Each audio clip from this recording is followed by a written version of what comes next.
I feel like I'm losing my mind. Is everybody in the world blind?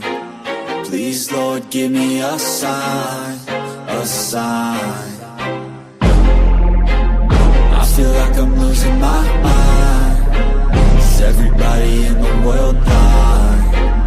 Please, Lord, give me a sign, a sign.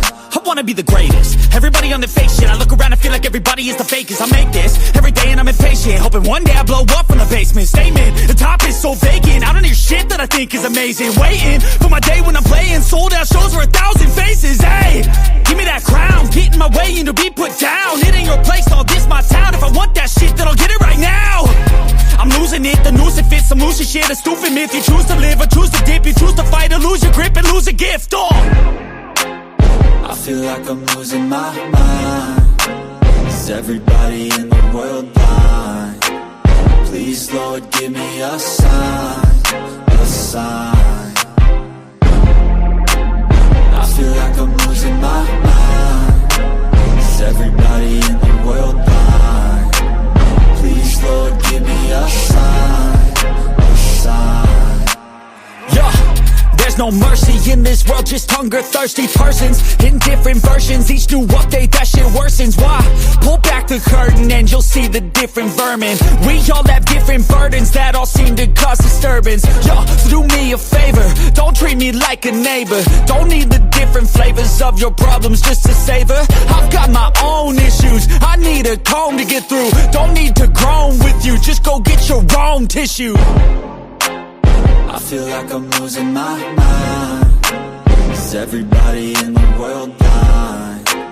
Please, Lord, give me a sign, a sign. I feel like I'm losing my mind. Is everybody in the world blind? Please, Lord, give me a sign, a sign. That's it, the end of the song. Next time you'll sing along. Trust me, there's nothing wrong. I just need to carry on, cause society's a myth put there to make you sit. Listen to what they give. Don't ask questions, shut your lid. Yeah, don't ask questions, shut your lid. I need to run away from this and go get off the grid. Feel like my brain is overloaded, man, I'm losing it. Don't let them tell you what to do, man, they don't know shit.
I work blind, got vision I don't need to see. I'm picking mind over matter, I believe in me. I need to find more hours in the day to breathe. Need to find more power in the way I be. And when my mind turns sour with the painful scenes, I need to scream out loud, I can't stop me. I wanna be the greatest like Rocky. You know I leave them all hating like a hobby. I'm out here making moves like a lobby. And if you ain't with me, it's your loss, see. I got my mind on the facts, I'm a python, grab what I like real fast. Stroke until I have everything I attack, everything that I lack, everything that I want, and I see, matter of fact. Cause I'm my own worst enemy. Only if I let it be. I can control anything if I can just think carefully. I control my destiny. Deep up in my mind I manifest.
my own worst enemy.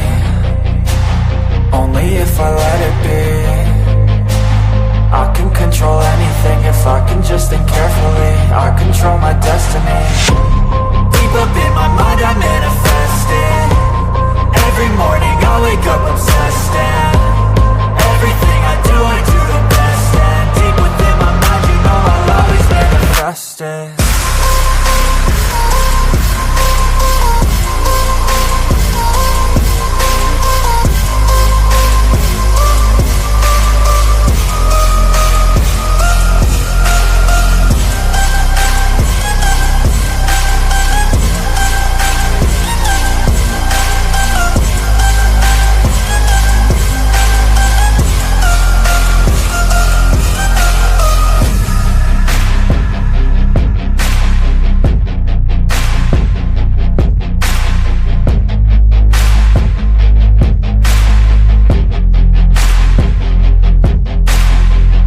Hello and welcome to my Mind Over Your Matter. My name is Rick, and oh, what a day! I'm just tired. I wasn't even gonna come on today. I was thinking about like taking the day off, but I said, nah, let me come on for at least an hour, talk for a little bit, smoke. That's the main reason why I'm coming on here, because I haven't smoked all day, and I like to smoke on my show. So that's what I'm gonna do. I'm gonna enjoy my medicine. See, already right here. Get that smell and give it a okay. It smells good. I love the smell. Let's light it up because it's the day after 4th of July. A lot of people are a little hungover. Fireworks are still going off here. It doesn't matter. 4th of July, 5th of July, 6th of July. The fireworks are still going to go off. And the smoke is going to still happen. I love smoking. I love smoking on my show. I don't know. It's just it's a me thing. It's medicine, and I need it.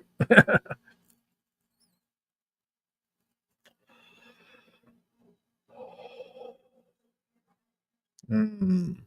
That one was for y'all. I took a moment for for you guys to enjoy that one. Okay, I got some stories to cover that I have not watched yet, and I would like to watch together. Um, Let me get the scene set up here. Oh man, what happened in Texas? Remember I told you guys yesterday that, like, the day before yesterday actually, that something bad was gonna happen? Like, something bad was gonna happen. I just felt something bad was gonna happen. Well, that flood that happened, so far 43 people dead and 27 girls from a campsite is missing. I'm going to presume them dead. This is going to be one of the biggest natural disasters in a while that happened in Texas, where you have probably over 70 people dead from a flash flood event. That's wild. It's wild and sad. But let me go to that story and listen in together and get an update on what's up with that. And then I got other stories that I want to watch too. So let me see something before I do that. Hey Albie, how you doing, bro? Hope you're doing good. Um I'm looking for something. Give me one sec. I'm just looking. I know Tyson I think he had a show put on last night. Let me just double check. Oh, here we go. Let me just check his see if he has a video. I didn't see last night, but I want to see if I could here we go. Let me see if I could find a video here, which I think he put one last night. No, I think he took the day off last night. Yeah, I don't think he put a video up last night. Okay. All right. Well, hopefully he'll put something up tonight. He did. He missed yesterday. Probably took the 4th of July off. He was probably doing something. I'm yawning because I've just been out of it all day today. My neck's been hurting a lot, and my back's been hurting like crazy. So I didn't even go to the movies today because I wasn't even feeling. I didn't want to sit through a movie, even though it's reclining seats and stuff. I didn't feel good to be out today. I have other things going on inside of me that's just not cooperating. My health is just a roller coaster right now. Um, like I said, I come on here, it don't look like it, but I'm really sick. Um, but let's go to this Texas because this is really sick, more sicker than me. 43 people dead. Wow.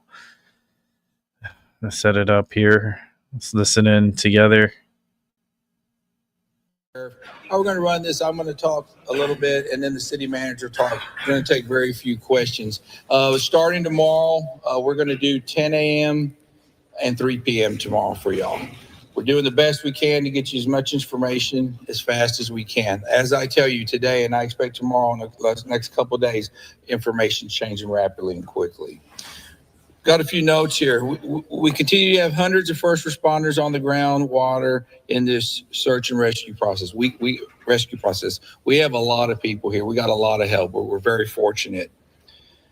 Here's some new updated numbers for y'all. As of 5:30, we have recovered 43 deceased individuals in Kirk County. Wow. Among these who are deceased, we have 28 adults and 15 children. Wow. 12 adults pending identification and 5 children are pending identification at this time. You imagine all the, oh my God.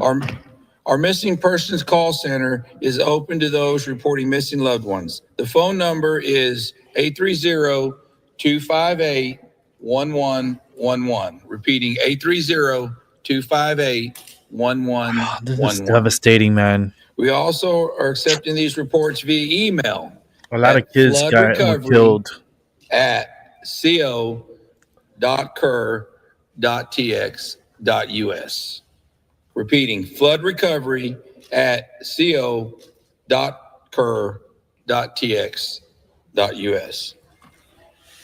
Please provide the last known location, identifying information if possible. We appreciate the assistance we're receiving from all levels of government, from local agencies to state and federal agencies responding. I tell you, the governor has assured us, along with the federal government, that we will have all the resources we need. And we do have that. We've got all the resources we need. We're in really good shape to keep going for several more days. I want to tell y'all something. I appreciate y'all's cooperation. We will try to get you as much updated information as we can starting tomorrow at 10 to 3 o'clock. Once again, as your Kirk County Sheriff, I assure you we're going to do everything along with our partners, and we'll be on this till we find the last body. At this time, I'm going to turn it over to our city manager, Dalton Rice. So he said 43 people total, now confirmed dead. 15 of those are children. Let's continue listening. She's out with the teams. He's kind of checking on everybody, just like everybody else. We all need to take, downtime to include y'all. So make sure, y'all are taking care of yourselves as well. We're in a marathon, and we got to make sure we always think about that and look after each other. So a couple updates. Since 6 a.m. this morning, we've had a combined primary clear, so aerial and ground, of about 100-meter distance on either side of the Guadalupe River from 1 mile north of Camp Mystic up through Hunt and Ingram. So we talked about that briefly this morning. Excuse me. We talked about that briefly this morning. So 100 meters on each side, they are continuing operations on that. We are also working on operations within the city of Kerrville as well. Again, along the riverbanks, as since the waters have receded some. We are working on, again, we talked about downtime. We are working on locations for first responders to make sure that they do have, their adequate downtime and their rest. We're constantly going through kind of shift management cycles to make sure that our first responders and our crews and teams are taken care of. Public works, so water is looking good. We've identified some leaks. We've been able to shut those leaks down or isolate those leaks. We will be likely operating off of well water probably for the next foreseeable about 4 weeks is what we're projecting. So we're not going to be pulling surface water for about 4 weeks. With these type of events, there's a lot of debris, there's a lot of chemicals, a lot of gasoline, a lot of other contaminants that are in there. We are working with TCEQ and other partners in there to make sure that we get these issues addressed as quickly as possible. We get a lot of information for people who are wanting help. Excuse me. A lot of people who are wanting information to help. Best thing you can do, especially right in your small local area, don't go out into major areas. Public Works mentioned just, hey, pick up a little bit of debris in your trash cans or your trash bags. Keep it local, but stay out of the major areas. Everything is still, very, very dangerous, very hazardous conditions. Let me pull up our KPUB utility report. Of course, it went away. That's sad, man. I can feel the energy of sadness. Fuck, man. So KPUB still has approximately 600 customers that are without power. The largest remain outage customers are west of Ingram, south of 39, along South Fork of Hunt.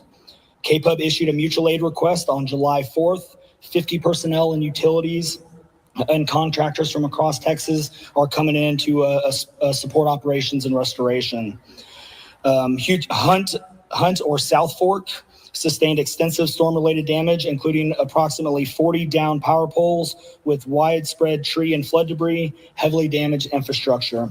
Restoration in these remaining areas will be lengthy and complex, and customers should prepare for multi-day outages.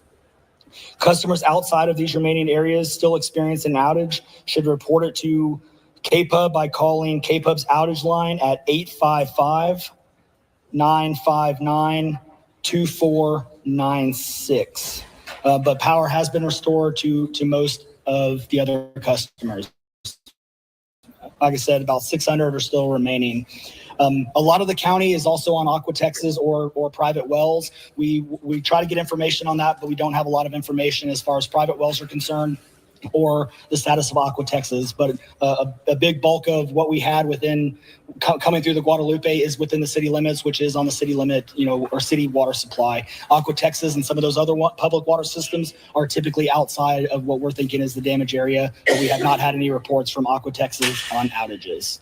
And with that, we will take a couple questions. Is the recovery for some of we're hearing some recovery of bodies in Louise Hayes Park.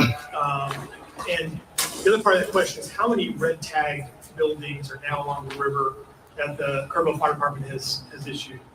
Yeah, so when you talk about red tag, you're talking about like condemned buildings. Obviously out here, the damage is extensive. Right now, we're really focused on life safety. We are focused on search and rescue. Search and rescue is the priority. So we're not really red tagging buildings. Now we do have structural teams come out. They will mark stuff. You'll see spray paint. A lot of that is to identify where we've at least primary searched. But we are not going into the structural side of things unless it poses a risk to first responders. Our primary focus is on search and rescue of every single person involved, and we'll continue through the night to make sure that happens. Yes, we are finding bodies and stuff. We knew today was going to be that day. So our numbers are going to constantly be changing. We are constantly working on identification and working with our local partners to ensure that we bring in all the resources so we can make sure that we partner with folks. What is the communication procedure for letting camps and other things on the river know when to evacuate the situation? So each camp is obviously mostly private, or they have different ownerships. And so especially in this situation, so let's talk about this one more specifically. The event happened very fast, rose over 20 feet, 30 feet within less than, a 2-hour time span. On a holiday in the morning, there wasn't a lot of time in this case. As far as warnings, obviously there's a lot of things going around. we want to make sure that we focus on the early level. Regardless of the warning side of things, again, we want to make sure that we take care of our local community and focus on search and rescue operations. So please keep that question. We definitely want to, get these addressed. But right now, we want to focus on getting everybody that we possibly can out. Has the number of the campers at 27 changed? As of right now, I do not think it has changed. It is still 27. Yes, Do you know how many people you guys are searching for as of right now, or is there no cap on that number? So right now, we're kind of looking at this in two ways. Call it the known missing, which is the 27, camp kids that are missing. We will not put a number on the other side because we just don't know. Campers are coming in for 4th of July weekend. People are camped along the riverbank. People are coming in to visit.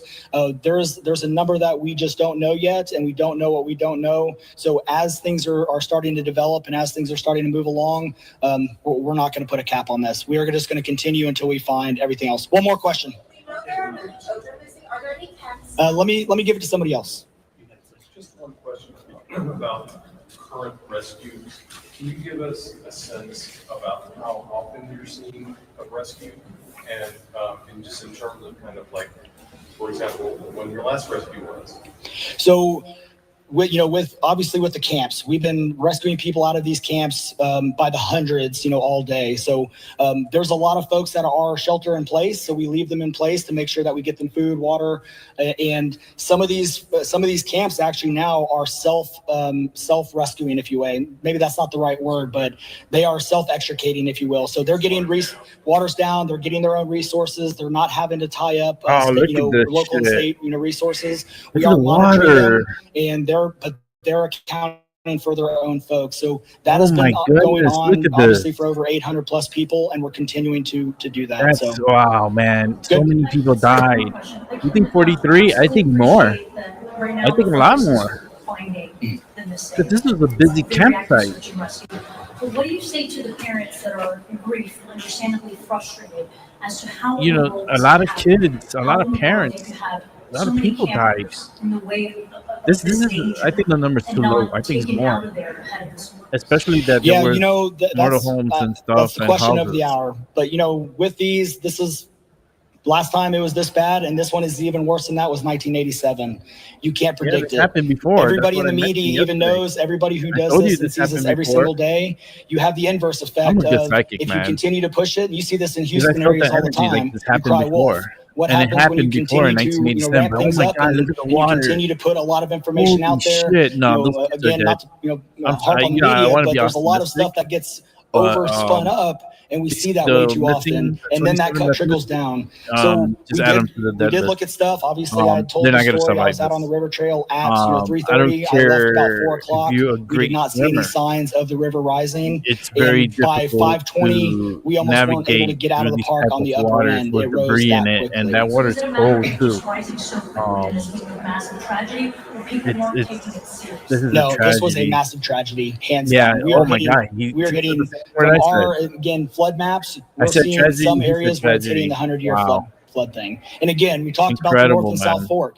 That water hit perfectly. You heard Chief Nimkid talk a little bit about the wide area. This went from San Angelo to Waco and all. They stage where they can, but you do not know what's going to happen. One, until water falls, and two, the predictions were definitely off. That water and rain fell almost double of what was anticipated, both in the North and South Fork, and converged into one place, and it rose that quick. So thank you.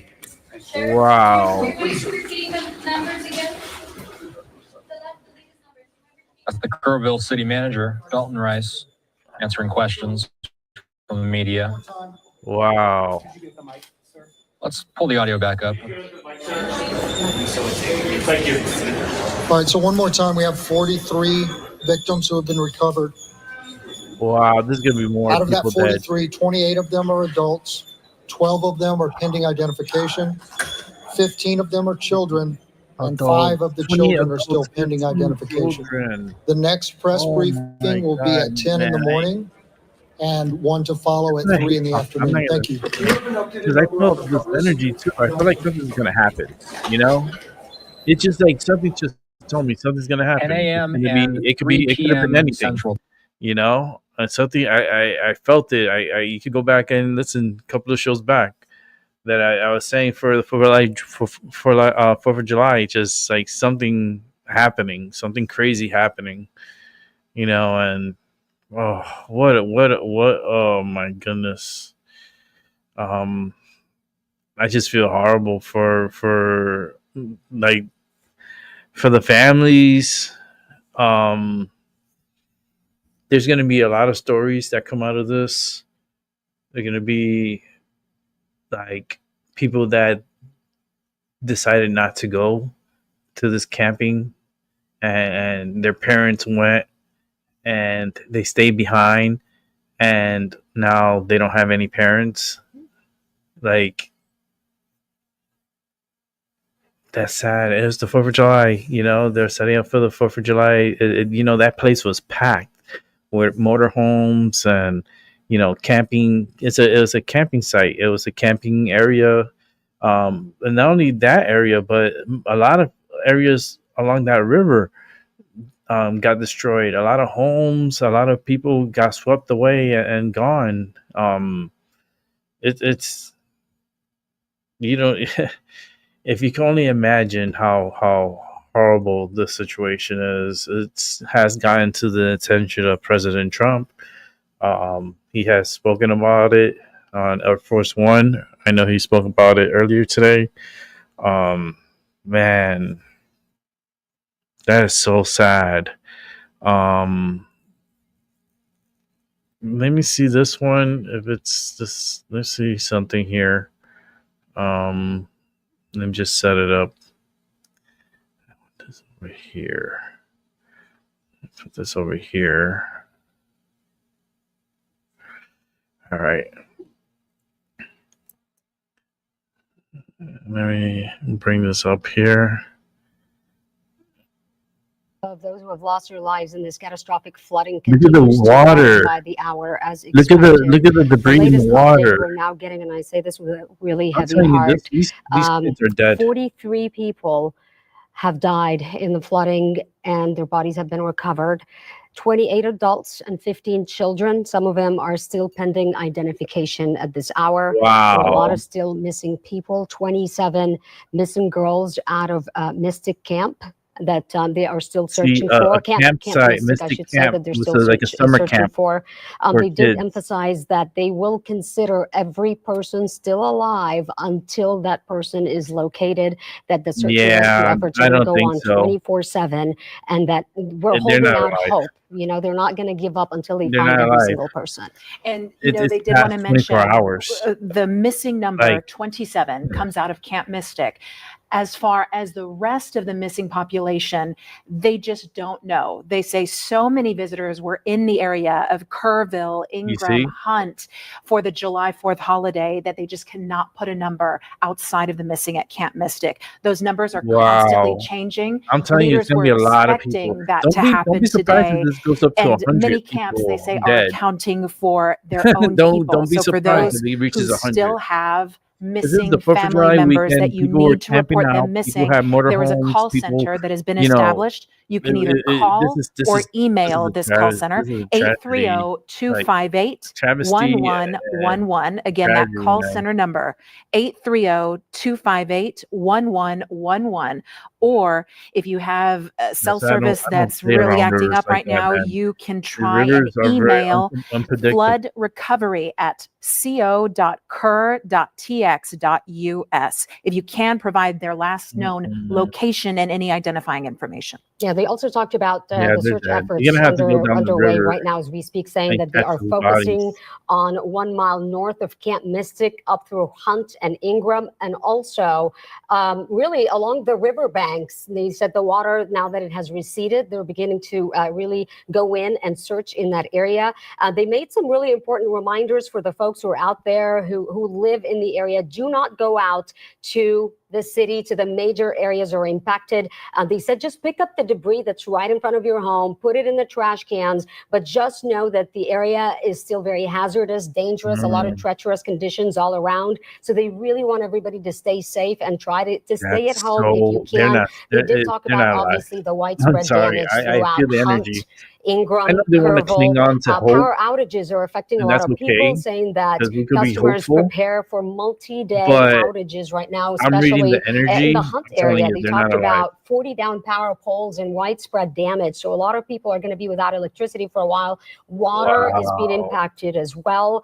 Also, A lot they of mobile talked about homes, a lot of property not mobile damage, home, but not necessarily the this press conference, but this is something they've been emphasizing campers. that you can go ahead and begin applying for claims on your property damage by Oh my going to God. disaster.texas.gov. They said if you have the capacity now to Talk do to that, clients right it's going to now. help them down That's the road, even though crazy. they are focusing on search and rescue efforts number one at this So point. many If people you have the lost, capacity in man, a their safe lives location, and go ahead and their begin the whole, like application process, everything. because later Just on they're going to be getting that from everyone else at once. So you gotta this remember, is going people to came give them in the time to, like catch out of up. town And finally, if you are looking for ways to celebrate the donate, 4th of July. Kerrville mayor said that they have set up a direct fund to the city of Kerrville. You can find That's that on crazy. Kerrville's Facebook page.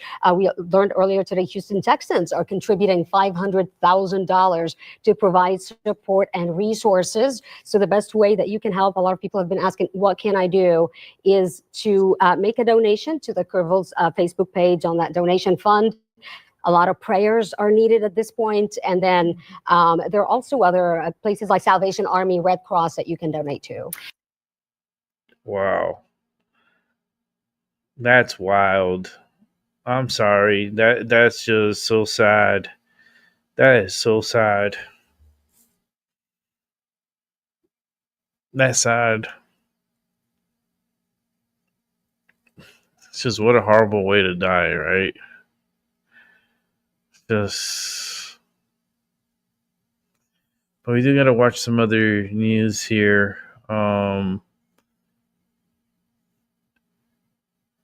I hope your 4th of July went well. It was pretty good here. It was pretty loud. They did stop around midnight, so that was respectful of them. But we got some news to review here. These two. This is an older one. But I wanted to check it out because I haven't seen it yet. So let me set it up here. And this is the skydiving plane crash at New Jersey airport, left 15 people hurt. At least they're not dead, but they're hurt. They're gonna be hurting for a while too, because that's crazy. Let's listen in. Clint and Fred, people out here tell us that the first thing that they thought when they heard the words plane crash, plane down, or fatalities, they thought that everyone had passed away. But officials tell us that even though there was extensive damage on that plane, 3 people suffered severe injuries, 11 minor injuries, and 1 person actually refused any medical attention. The plane took off with 15 people to skydive, but that never took place. Around 5:30 Wednesday evening, emergency crews were dispatched to Cross Keys Airport for reports of a plane crash.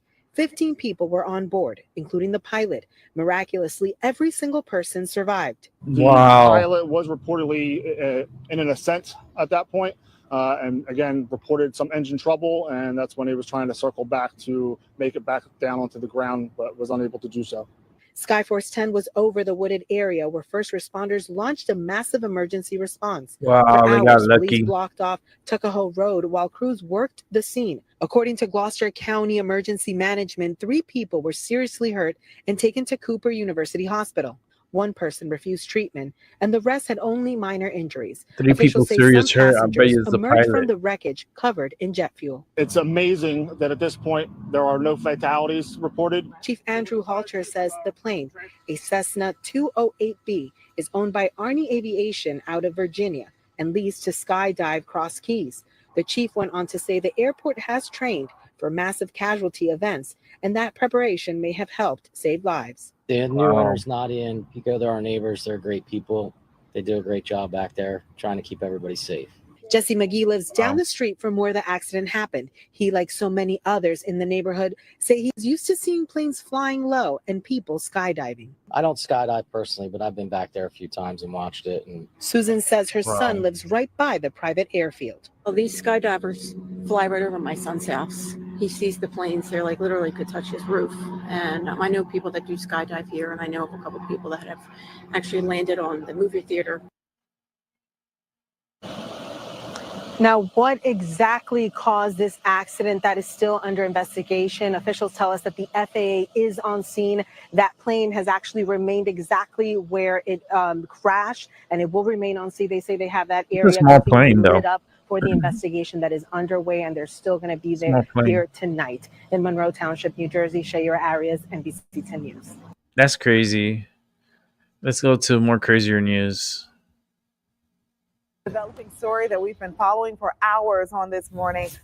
After the 4th of July, a massive police presence on I-95 in North Miami. It left drivers with a headache overnight for a crash, and now we've learned shots were fired. The scene has since cleared, but the investigation is just now starting this morning. Local 10's Lenny Supal is live with new details just into our newsroom. Lenny, what are you learning?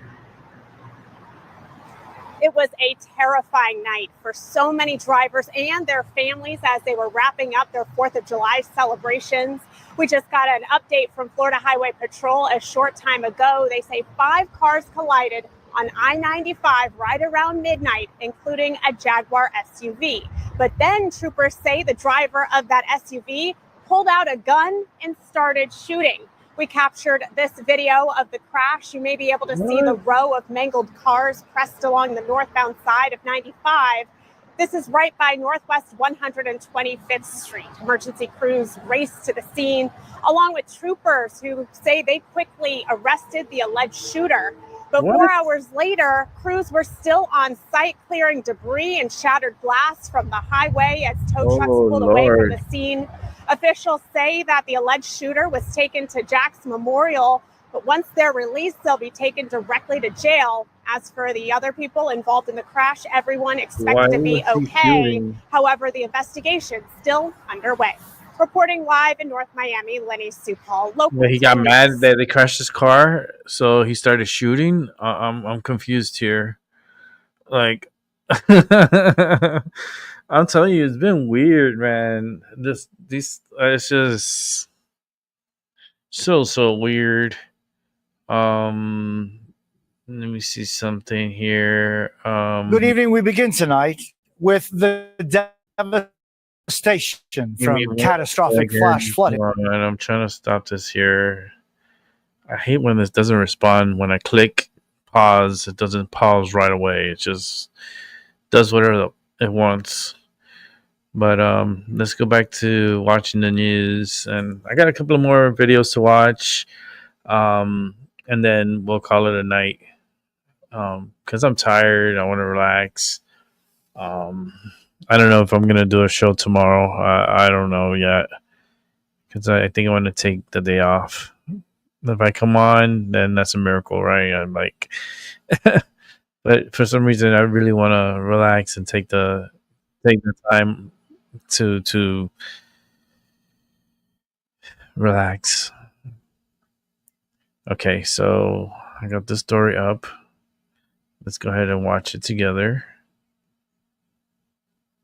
This is the flooding again. Good evening. We begin tonight with the devastation from catastrophic flash flooding in central Texas growing even more dire. This was the view from above in Kerr County, showing total destruction. Officials saying at least 32 people have been killed after a dangerous surge from the Guadalupe River overwhelmed the entire region, uprooting trees and leaving piles of debris everywhere. At the same time, dozens of families are in anguish tonight, desperately searching for at least 27 children who went missing after the water swept through a summer camp. You can see the aftermath in this photo posted today. And the flood threat isn't over yet. Kids are dead. Our Ryan Chandler is in hard-hit Kerrville, Texas. Ryan, good evening. They're dead. Jose, this is still an active search and rescue operation. We've seen the helicopters flying low above this destroyed riverbank all day, trying to search for survivors.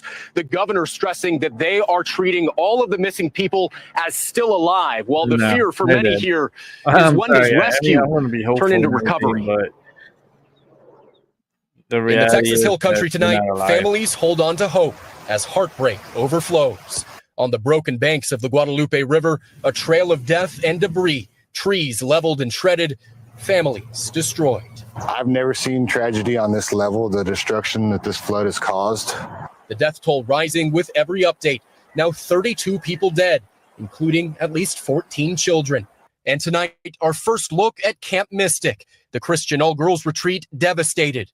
Inside one cabin, bunks and bedding caked in mud. Officials say 27 campers are still missing tonight. And we've learned the identities of 3 girls who died. One of those killed, little Lila Bonner. Her family tells NBC News, "We ache with all who loved her and are praying endlessly for others to be spared from this tragic loss." Down the river, Patrick O'Malley says his dogs woke him up as water was already to his door. The water started coming through the flooring, and I just felt the whole house pick up, and been on a lot of boats, and it felt like I was in a boat. 850 people have been rescued so far, officials say. These are the search and rescue missions frantically searching for anybody who may still be alive. A massive search radius 30 miles downriver. We will be relentless in going after and ensuring that we locate every single person who's been a victim of this flooding event. It's like this for miles and miles. The Guadalupe swelled nearly 30 feet in just about an hour Friday morning. A holiday escape, now a hellscape. RVs abandoned and homes reduced to shells. People need to know Wow. today will be a I hard think day. it's going to be hundreds of people dead. It'll be It's a just, hard the number's too low. I think this is a lot. Look at the water. Look at the A rapids. few hours east near Austin, You think flash we can flooding survive killing this? at least 3 I people don't today. think so. Officials look at encouraging all the people to mobile evacuate homes. in Georgetown You with gotta the San remember people are Gabriel River camping. cresting at more than 30 feet. Oh my God, there's going to be so Ryan, many how much people dead. more rain could this area get? Yeah, Jose, it's not over yet. Governor Abbott has expanded the disaster declaration in Texas with more rain still on the way. Areas like Austin and San Antonio, 6 million people, in fact, under flood watches tonight. Wow. Some areas got more than 16 inches of rain in the last 24 hours, Jose.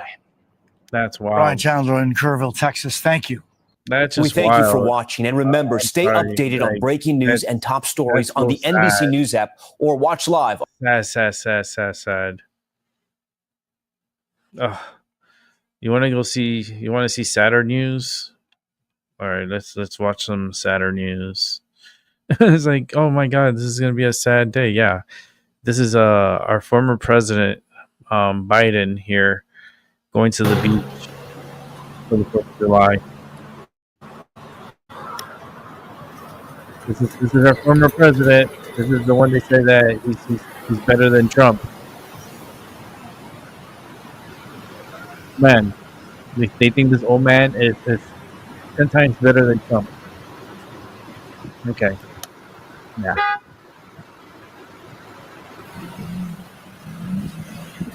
And if you believe that I have some bridges here to sell for you, like you can pick any bridge and I'll sell it to you.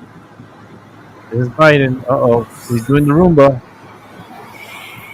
Who's the girl with the bikini next to them? Who is this girl? She's like half dressed.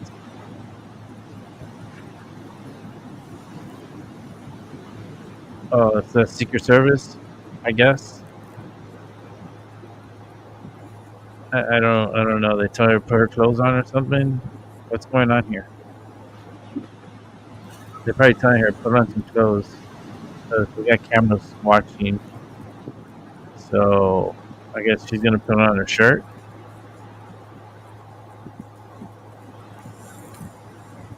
Yeah, you see, she's putting on a shirt. You go to the beach and you gotta put on a shirt and then leave.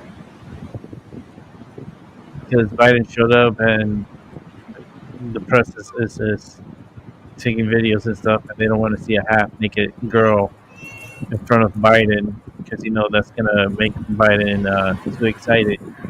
So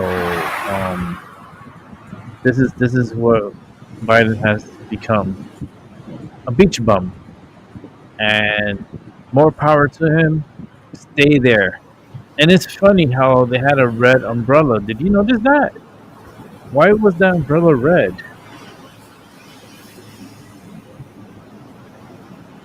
We'll go back to it once it finishes. But look at Biden picking it up after himself. He's a true gentleman. Look, he's trying to pull the towel.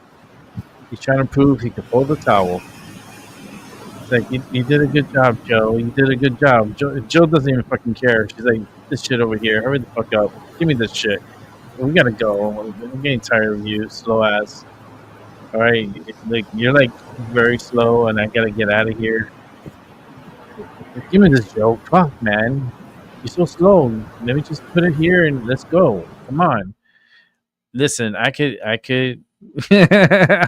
But my thing is this red umbrella. Because everything's a sign, right? Why red? Couldn't they have a blue umbrella? Right? No. It's red. Okay. I don't know. But I think I did a good narration of Jill Biden there with her energy. And I was like, give me the fucking towel, Joe. Hurry the fuck up, man. We gotta go. I gotta go. Like, you're taking too long. You're acting like a Roomba. Like, this is like uncomfortable already. Oh no. We gotta see the ending again. That was so priceless. Oh no. Jill's like, hurry the fuck up. Oh, it's right here. Hold on. There we go. Here we go. Let's look at this again. Just like, all right, give me this towel. All right. What are you doing? Just okay. You gonna take your time folding this towel. Okay. Let me grab this one. No, Joe. Joe. You did a great job. You folded the towel. Give me this shit, Joe. Damn it, man. They're looking. Joe, I want to get out of here. Hurry up, because we got cameras here, and like, you're taking your sweet ass time. Like, Joe, that towel. What are you trying to do, Joe? Come on, give me this shit, Joe. I gotta get the fuck. Just get out of here. Come on, Joe. I gotta deal with this old man every fucking day now. Oh no. Oh no. Oh, that was funny. My stomach started to hurt. That was funny. Oh no, Roomba Joe. Let's watch some of this. Let's see. I got two more things. Let me see. Yeah, two more things, and we'll wrap up the show. Let's see. Let's go to this one here first. Let's just set it up. Set it up. Okay. Let's watch this together. Hey, welcome back. Tonight on The Future of Everything, Interstellar. How amazing is it that we humans have a word for something that literally flies between stars? And so far, we've only known about 2 interstellar visitors in our recorded history. That is until now, because astronomers have just detected another something out there blazing into our solar system at like 152,000 miles an hour. And unlike Earth and the rest of the planets that are locked into orbit, this thing is not going to be here for very long. Now, you might remember the other 2 interstellar objects that we've talked about a lot here. The first one was Oumuamua back in 2017. It was known for that weird long shape, the weird movements, and all of the theories behind its origins. Then came 21 Borisov. It looked a little bit more like a traditional comet. Now entering the solar system, chat, is 31 Atlas. Yeah, 31 Atlas. Right here, just popped up on astronomers' radar a few days ago, thanks to the Atlas Planetary Defense System. It is still a blurry dot in the sky, but the early data is suggesting that this thing could be miles wide. The good news for Earth, 31 Atlas is not coming anywhere near us. This is the trajectory right here. It's close to Mars, but not really. But it's still pretty far away from Earth. Researchers say it'll swing by the sun at about twice our distance. That's going to happen right around Halloween. Our next guest helped to calculate its trajectory. So let's hope he is right. Dr. Peter Varesh is an astronomer at Harvard's Minor Planet Center. Doctor, thanks so much for being with us. Let's start with a track here. Like, how good of a look are we going to get at this thing come late October? Good evening from the Minor Planet Center. So indeed, we are very lucky that we discovered this object because it is such a rare event, only third ever in our history to be detected. And we are also lucky because the object was detected pretty far from Earth, and we will have almost 1 year to observe this object. It is also quite massive and pretty bright, so right now even amateur astronomers can observe it and actually submit data to us, to the Minor Planet Center. It seems extremely bright. Are these super rare, or are we just getting better at seeing them out there in the dark? I would say they regularly go through the solar system, but until now we didn't have the detection capabilities to see them. So thanks to the program like NASA's Planetary Defense and the activities funded by NASA, they are searching for near-Earth asteroids. These objects are being finally found. And when it comes to planetary defense, when it comes to just calculating the trajectories here, like I have science fiction in my head. So I just think of a big like control room and it's like, oh, look, sir, we have something inbound. But I understand that a lot of this is, a collaboration between NASA, amateur astronomers, what you guys do at Harvard. How does it actually work? How are the trajectories calculated? And what makes us so sure it's interstellar? So basically, you need a lot of observations. At the moment this object was first seen, it wasn't really clear this is an interstellar object. It was, again, one of the typical candidates for a near-Earth object. But thanks to the fact that people thought this is a potential near-Earth object, it was posted to our object website, near-Earth object confirmation page. And we quickly got a follow-up from people around the world, from amateur astronomers, from professionals, also people looking through archives, and it was pretty clear within a day this object is not bound to the sun, and we got a really strong hyperbolic orbit. So it was clear and evident within 1 day this object is not bound to the sun, and it's flying to the solar system at this point. You can never have enough people looking up, I guess. Any idea on where it's coming from, and how does it compare in size and speed to Oumuamua or Borisov? It's coming from the opposite direction of the constellation of Sagittarius, and it will be flying away toward the constellation of Gemini. And it's apparently much larger than Oumuamua or Borisov. Of course, at this moment, we don't know its exact size because it was only discovered 2 days ago. So large telescopes are pointing toward this object as we are speaking right now. But the estimated diameter could be somewhere between 10 to 20 kilometers. Or even smaller if the object is active, and it's likely to be active. So it's much larger. Oumuamua was only about like 50 to 100 meters across and flat, very odd shaped. And Borisov was a comet that has probably half a kilometer across. But this object is much larger and much brighter, and we have a lot of time to observe it. And I got to ask this, but as one of the first humans to start running the numbers on this thing, do you get nervous when you're calculating the trajectory and how close it could pass to Earth? Of course, certainly. Even in this case, it was very surprising to see such an orbit that we had in our computers. So at the beginning, I couldn't believe this is interstellar. So I was even thinking maybe some observations are wrong. I was even contacting observers. Can you please confirm your observations are correct? And they responded, yes, they are. So even for us, it was really an exciting discovery. Very exciting. And we are all praying your math holds up. Doctor, thanks so much for being with us tonight. We thank you. That's just that's wild. It's wild times. I'm telling you, like, things are happening that we never experienced before. Things are coming from out from deep in the galaxy that's crossing with us. I mean, there's a lot of things coming. Remember I told you I'm rooting for the asteroid? If you watch my show, if you've been remember, like Albie's been here, if you've been watching my show, I've been telling you, I've been having visions of this planet getting hit by something really big, like an asteroid hitting us. I don't know why I had that dream. It was a horrible dream. The water was so high. I was like, I'm fucked. Like, I'm fucked.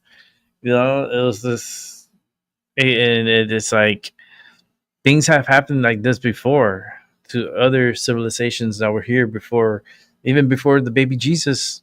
Before the baby Jesus.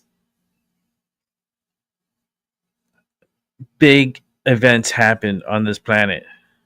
You know, before the baby Jesus.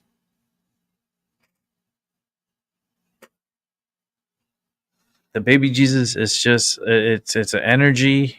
It's a force. Yes, it happened, but there's so much that happened before the baby Jesus. Like so much happened before that you can't just give credit to one person. That's why I'm like this because it's the truth. I'm sorry. I can astral project and I can actually see, like, it's not it's so a lot of suppressed history. Hey Chloe, how you doing? Hope you had a good 4th of July. We're here going through some of the news and this check out this tropical storm, Chantal. What a name, right? Chantal. This is the 8 p.m. update. So let's watch it together because I would like to see how it's progressing. I know it's a stronger system right now. It's like 45 mile per hour winds. And it's heading towards North Carolina. It seems like it's going to go to North Carolina. But let's check it out together. It hasn't experienced much change at all. But one of the things that we're seeing is that the main core of this storm is actually inching closer to impacting portions of the southern coast of North Carolina, closer to Wilmington. Other than that, South Carolina continues to see some scattered showers and storms, and the same thing is true for the coast of Georgia. Here's a look at the newest track from the National Hurricane Center, and landfall is still expected near Myrtle Beach later tonight or by early tomorrow morning. Once it goes inland throughout the morning, I'm going to back into a tropical depression, and then eventually into a remnant low pressure system by tomorrow afternoon. Are you okay, Chloe, out there? I think you're okay. With the current watches and warnings, we still have a tropical storm warning in between Myrtle Beach and Wilmington. So crazy. So places along this coast are expected to have winds of up to 39 to 73 so miles per hour. Died. I know it's going to be south of like Myrtle Beach, which includes probably Charleston, over 100 people. They're under a They're tropical underestimating storm watch, the number. which means that tropical storm pretty sure conditions they're are underestimating possible. the number. Here's a look at the future view. So that batch of rain and storms that was shown in the satellite and radar, that's expected to impact the southern coast of North Carolina by the next hour. And then places in between Myrtle Beach and Wilmington should experience some heavy rain all throughout the Put night. some ice on it and We keep get it above into your the heart. 1 to 2 o'clock hour. That's when the storm is Okay. expected to make a landfall near Let me Myrtle put this Beach. guy on quiet. We get into the later know portions of there's a system out there, and we'll hold off on that for a second. But holy shit! Okay, listen to me. I've had fucked up ankles before. All right, I broke my whole fucking foot, and it gave me a medical discharge from the army. So take my advice, and you can take it with a grain of salt, but just listen to me. For one, put ice on it, elevate it above your heart, put like pillows under your knee, like under your calf, and put the pillow like the long way so you could like have it nice and comfortable on it, but keep it above your heart. That's to reduce the swelling and soreness on it. After you put the ice on your foot, then go to, if you have a bucket, that'll be much better. Put nice hot water in it, and get some Epsom salt. Get some Epsom salt and put that bitch in Epsom salt. I'm telling you, you're gonna thank me later. You're gonna thank me later. You need to put your foot in Epsom salt and keep it above your heart level. You know, when you sleep, of course, you're not gonna keep it above your heart level, but try your best to try to keep it above, and it's gonna hurt. It's gonna fucking hurt. I'm listening, all ears. All right, good.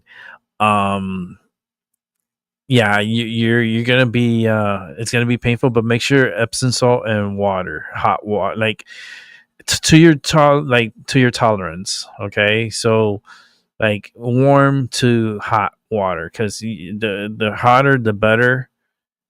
it's gonna feel so much better when you put in Epsom salt. I used to do it. I used to break my ankles all the time. It's like, and I would do like home remedies. I would just Epsom salt, water, keep it above my heart, put ice on it. Like, it sucks, but the ointments, they have ointments. I have a fucking really good ointment that it kills pain. It kills the pain. Like, it works really, really, really good. This cream is so good. It cuts the pain really fast. But Chloe, are you on my Discord? You should be on my Discord. How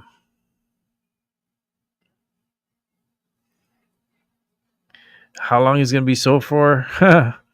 If you do what I tell you to do, it'll be less time. Like, you recover quickly, but it could last a week. Like, but you saying like, but is it fractured or like you twisted it and it's like swelling, like you sprained it? Because fracture, I had a fracture ankle, like fracture foot. I had to go to the hospital and they put a cast on my foot. They put a cast on my foot. So that was that one time that I had to put a cast, so I couldn't put it in water or anything like that. I had to keep it out of the water. But I had to stay in the cast for like 4 months. Fucking, it was a bitch, man. Because I was in middle school and I was playing football and I jumped up to grab the ball and I got hit and I fell kind of like awkwardly and I landed on my fucking foot / ankle and I rolled it on the way down and miraculously I still caught the fucking ball. I don't know how the fuck I still caught the ball. The ball was in the air. I like tipped it up in the air and I was falling back because I got hit. So I like rolled my ankle and everything and I fell on my back and the ball just landed like right on top of me. We ended up winning the game because of that play, but I couldn't play no more because I was injured. I had to get off the field. I was injured and my mom, like, they called my mom. She had to come and they're like, he has to go to the hospital because like his ankle, look how it looks like. It was like a fucking softball. That shit looked like a fucking like a big ass. It got really swollen. I couldn't even put on my shoes. My mom had to bring me sandals. They told her, they're like, bring him some sandals because he can't wear these shoes right now. That's how like swollen it is. My mom went pretty quick there to the school and picked me up and took me to Miami Children's Hospital down in Miami. And yeah, they put me in a cast. They took me it's funny, they took an x-ray. I kept laughing. That's why my mom was confused because she's like, there's nothing wrong with you. You're here laughing. I go, I'm in pain. That's why I'm laughing, because I laugh when I'm in pain. And it's just the weirdest thing, but I do. I laugh when I'm in pain. And I was laughing even when I got to the hospital. Like, they put me on a wheelchair and they rolled me in. And as soon as they rolled me in, the doctor, like the nurse, saw me and she saw the ankle. She's like, yeah, we're gonna need x-rays and we're gonna need like probably an MRI just to see what's going on with this like foot. So, well, they did the x-rays and then they did the like MRI on it. And then they're like, the doctor, I'll never forget this. I was laying there and I was in pain, right? And it's like, yeah, we're gonna give you some medicine right now, but you want to know the results? I go, yeah, I know it's broken, right? He's like, yeah, you're right, it's broken. He's like, you're right, it is broken, and congratulations, you're getting a cast. I was like, what? I go, wait a minute, wait, what? say, yeah, we're gonna put a cast on you, and you're gonna be with this cast for 4 months. I was devastated. I was like, okay, this is different. This is a whole new world. When you break your fucking leg, and like I told you, I have stories. I have stories of my life. It's just crazy. So they give me crutches, right? At first, I was so weird with the crutches. I couldn't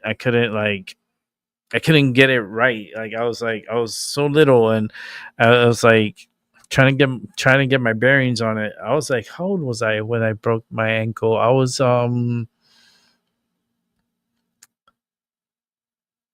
think it was 12 years old, about 12. Broke that shit. And that cast, man, it was so heavy too. And then the fact that I had to crutch myself, and I would crutch myself to school because my school was really close to my house. It was just a block away, literally 1 block away. So my mom, she used to offer me if I wanted to, her to drop me off. I was like, nah, I got this. My friend Jose used to come over and he would walk with me, like, because I was on crutches and so I was a little slow. So sometimes he lived like down like a long ass block from where I used to live. So it felt like 2 blocks away. But he would walk from his house and then go over to my place, wait there at the entrance, and then I would come out. I will come out, and then I'll crutch my way 1 block down to the school. And I have fond memories. Those crutches really made me really upper body strong. That was one thing that was very beneficial from having those crutches. That my freaking, like, I got really upper body like strength. It was a workout. Every step I take, it was a freaking, like, with the crutches. It sucks. Let me go back and read here.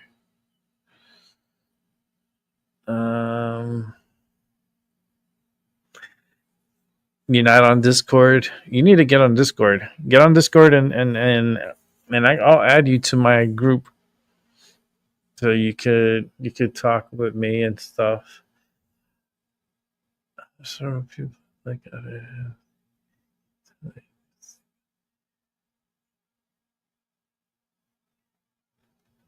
yeah, you might have like a sprain.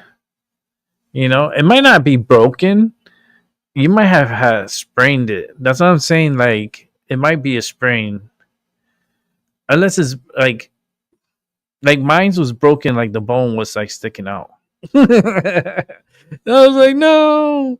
Yeah, they pushed that sucker in, and it was so painful. And they put me in a cast, and it healed up. It healed up good too.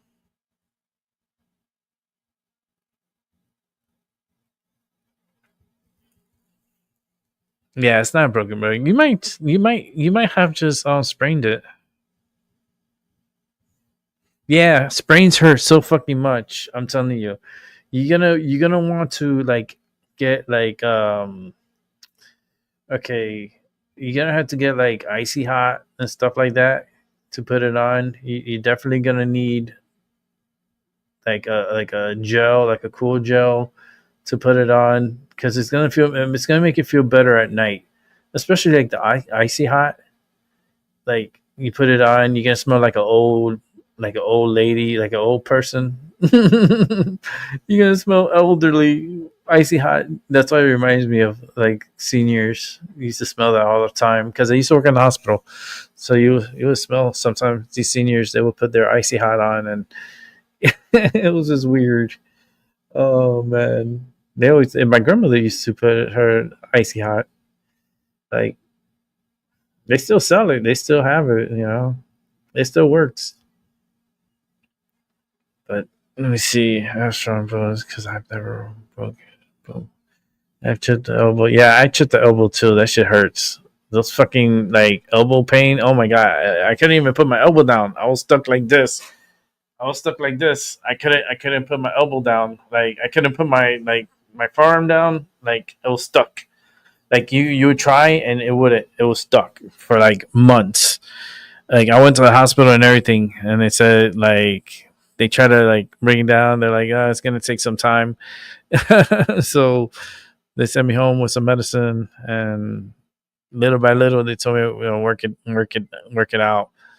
And yeah, and that one is because I fell off a bike and I landed on the ground, and I landed on my elbow, and that shit stayed stuck like that. It stayed stuck. It was horrible. Yeah, Jose was a really good friend. He's still alive. I know that. He has like 2 kids now. His oldest I know is in college, and he has a little one, a little boy too. He has a little boy, and he's doing good. He's happy. I know he's good.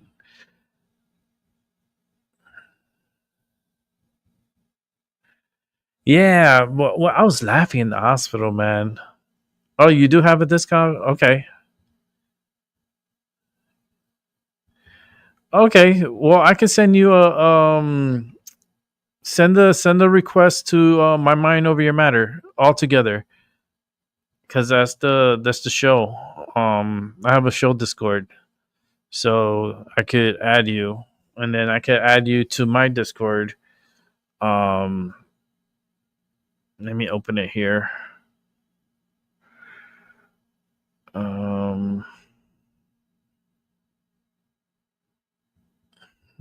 Let me open it up.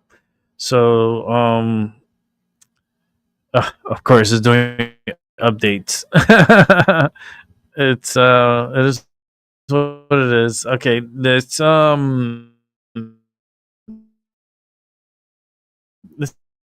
check out this show. This out. So let's check it out together, because I think it'll be interesting for us to watch. I really like Jason Egg. How he puts his videos together and so forth.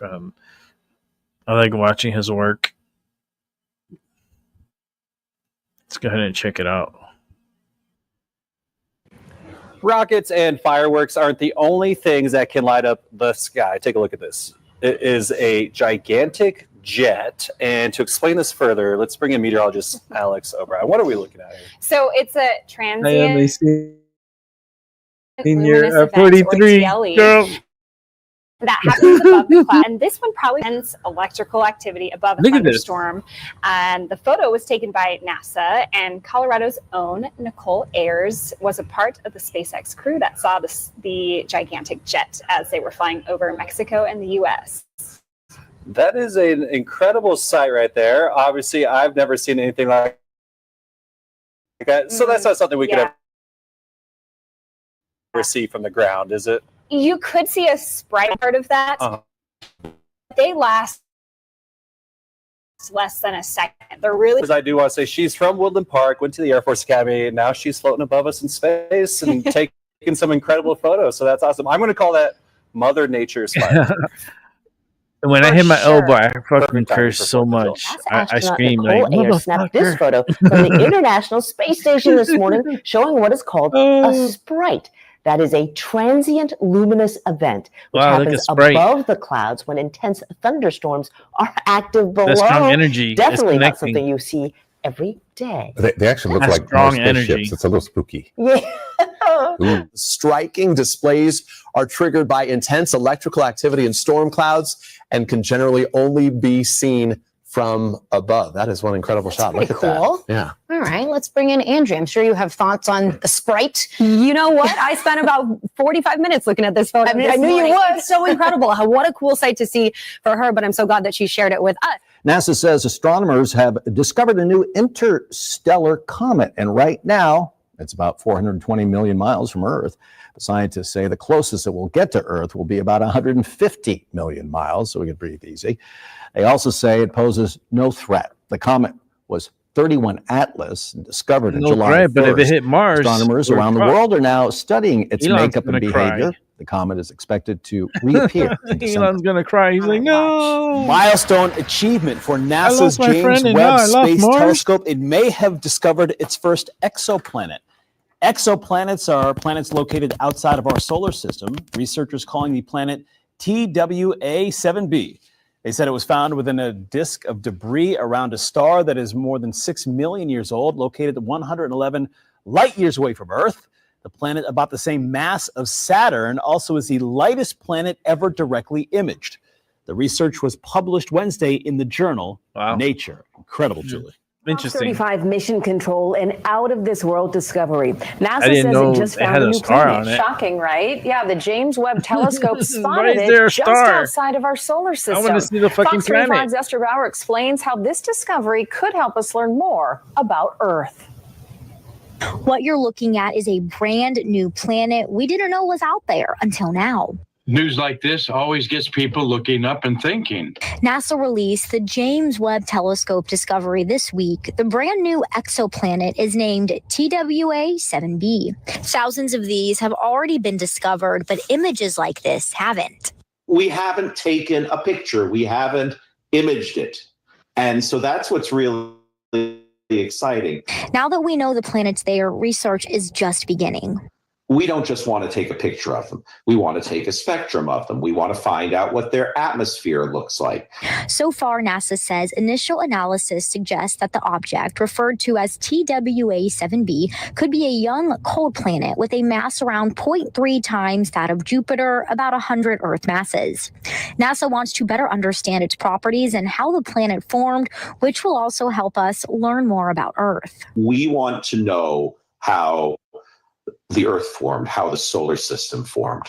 This is a snapshot into that process. The telescope secured the snapshot of the never-before-seen planet using heat. The Webb telescope is a very special telescope because it basically is looking for heat signatures. Okay, it's in the infrared, which is heat radiated off of objects.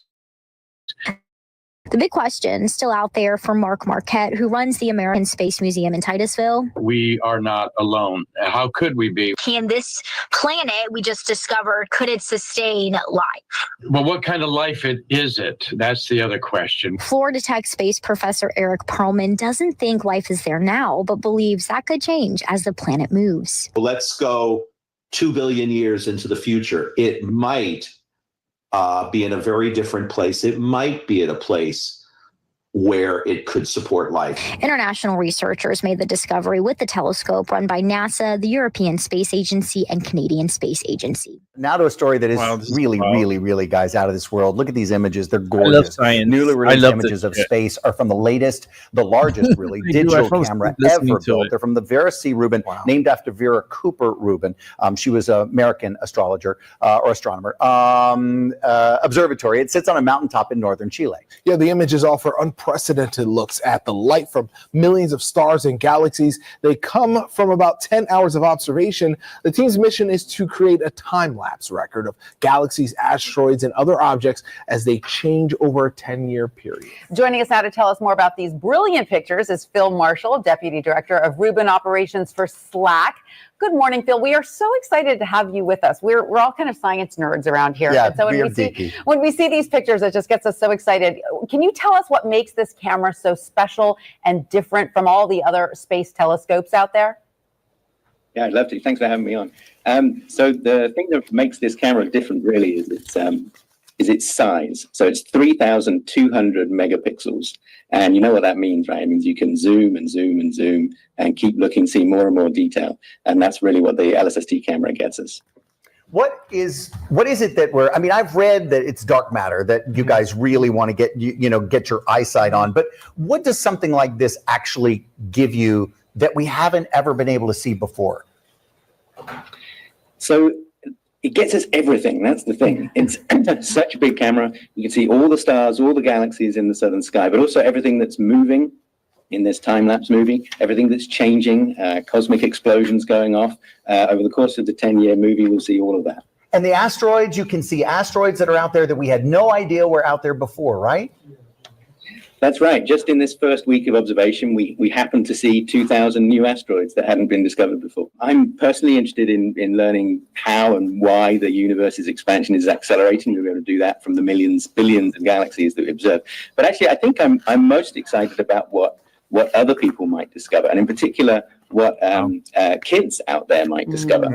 We have a department at the observatory dedicated to making these data available to students, kids, people of all ages, scientists of all ages, and it'll be fun to see what they find. A slew of exciting discoveries ahead. Phil Marshall from the Rubin Observatory, thank you so much for joining us this morning. We really appreciate it. It's super fun. I can't wait to meet the people that you're going to find, or maybe not people, but beings that you're going to find. Hey, you never know. Just in a couple of days from now. We're not alone. We're not alone. Okay, we're gonna go to the next one here. During the press conference, state and local officials were making a case that this was check somewhat right unpredictable, now. that none of their weather forecasts called for the amount of rain and flooding that we're seeing. The Guadalupe River rising about 26 feet in less than an hour. According to Lieutenant Governor Dan Patrick, state emergency operations had briefings on Thursday. So before any of this happened about potential severe weather in the area, they say the National Weather Service only called for about 3 to 6 inches of rain, but that was enough where state officials say they had some emergency response teams on standby, and they were immediately activated once the flooding took place, specifically swift water rescue teams. They arrived at noon yesterday. We're just learning about that now during the press conference. And to explain how quickly the flooding happened, officials say one of the first responder vehicles was washed away as the flooding hit. State officials saying even first responders look at that water, were caught man. off guard. Well, We'll stop just at an update. It's 43 people to dead. ensure that I think there's every 100 asset and or 100 people person dead. and plane and whatever is needed is going to be This involved in the person in process the- of oh my rescuing God. every last person and ensure everybody involved in this is going to be fully accounted for. But I'd also ask, There's people missing. please pray for our community. People. This is a hard People were on day, vacation. People were there for the 4th of July. and there will be hard days to come. That's hard, man. Pray for us. We covet your prayers. I think it's going to be The over river 100. rising to levels not seen in decades, according to the National Weather Service, rising from 7 to Look at that. 29 feet in just 4 hours, reaching the second highest level on record. This happened very quickly over a very short amount of time that could not be predicted. Campers forced to evacuate from sites along the rising riverbank, including at the all-girls summer camp, Camp Mystic. Oh my God, those kids This are used to be lucky a to be campground. These are alive. all campsites. You can see the A lot of kids are dead pipes for the from that campsite. RV sewage. It was all full too. All those RVs are downriver, stuck on trees like that one. Look, the images there obviously telling of just this flooding that came at night, caught many people off guard, according to the officials there. Many saying this was something they really weren't prepared for. You mentioned there in the open that there are a number of camps that are taking place right now, a number of children's camps. This is obviously a holiday weekend, so there was definitely a lot of people that are being notified right now about their loved ones. They mentioned in that press briefing a little earlier that every single asset available is out right now, assisting with these water rescues and searches for people. The Guadalupe River to nearly 8 meters higher than normal. The catastrophic flash flood struck at 4 in the morning. Still in their beds, residents were caught off guard. We didn't know this flood was coming. Rest assured, no one knew this kind of flood was coming. We have floods all the time. This is the most dangerous river valley in the United States. And we deal with floods on a regular basis. When it rains, we get water. We had no reason to believe that this was going to be anything like what's happened here. None whatsoever. Rescue teams with boats, rescue divers, and helicopters scrambled to save people trapped by high water. The National Weather Service declared the flooding life-threatening and advised residents to move to higher ground. Flash floods, which occur when the ground is unable to absorb torrential rainfall, are not unusual in the Texas Hill Country. But this was unprecedented. Several communities were overwhelmed. This is not like a hurricane where you're planning weeks in advance. It hit hard, and things like this happen in a very strategic, very isolated area. And when those two things converged, you had what happened today. So this happened within less than a 2-hour span, very, very quickly. This video taken Friday morning showing the nearby Guadalupe River overflowing and moving very fast. Look at that. Over Look at the 500 rapids. people are out searching for Nah. missing people I in think Cook County, it's gonna Texas. probably- Among the those missing, a group 27 of that are young missing there. campers. I want all of you to know we will do I know they want everything humanly possible, They want to stick on hope. 24/7, looking at every But tree, they're turning over not. every rock, They're not alive. whatever I'm it sorry. takes. In San Angelo, Texas, heavy flooding partially submerged vehicles, Look at houses, this. and the road. One person Well, in you that need to be town careful, clung 'cause to a utility you get pole yourself while trapped in this awaiting shit. rescue. As rescue efforts are still underway crazy. across Texas, officials say they expect more fatalities to be reported. Yeah, Robbie, we've moved over to get a view of the other RV park. And I just want to show it to you guys because on July 3rd and the morning of July 4th, this empty field behind me was full of more than 50 RVs and 50 families RVs? and people inside of them. Oh, and no, then there's that's more. when that wall This is of in the water, hundreds. more than 25 feet, came This is through in the here hundreds. and wiped it all away. And that's where it's been washing up against This is in the trees like hundreds. this one. You can I'm see the sorry. metal from these RV frames, from these mobile home Oh, frames. man, They so many are people strewn died. about This is entire horrible. river and creekway. This is And hundreds. they are This just is the 40 everywhere. It's a 43, completely that's destructive the low scene, and number. it's honestly hard to look at, 27 missing? especially No, when there's- you think there's about gonna be a the fact lot that more that missing. field behind me was full of more than 50 RVs and 50 campers. RVs. Now, this water, this flooding right think- here, that is okay, not the 50, right? Guadalupe If you River. put That one is person all per the way on RV, the other that's side of 50, it. right? So You know these floodwaters are people still are receding, family and and friends. the National Weather Service gonna be data showed us that the high. Guadalupe River rose more than 20 feet in just under an hour and a half on the morning of July 4th. Residents have been warned to brace for more flooding as more showers and thunderstorms are forecast for the area. Wow. How Mother Nature. Oof. And we've got John Downey on the line now. He's a news anchor at KTRH Radio in Houston, Texas. John, good to have you with us. Let's start with the most urgent question, namely, what's the latest on the missing girls from Camp Mystic? Oh, they're dead. Well, they're still missing, and probably the most frightening statistic about that is that that Camp Mystic, which has become so suddenly famous now, had 700 children in it. So there were 700 girls in the camp.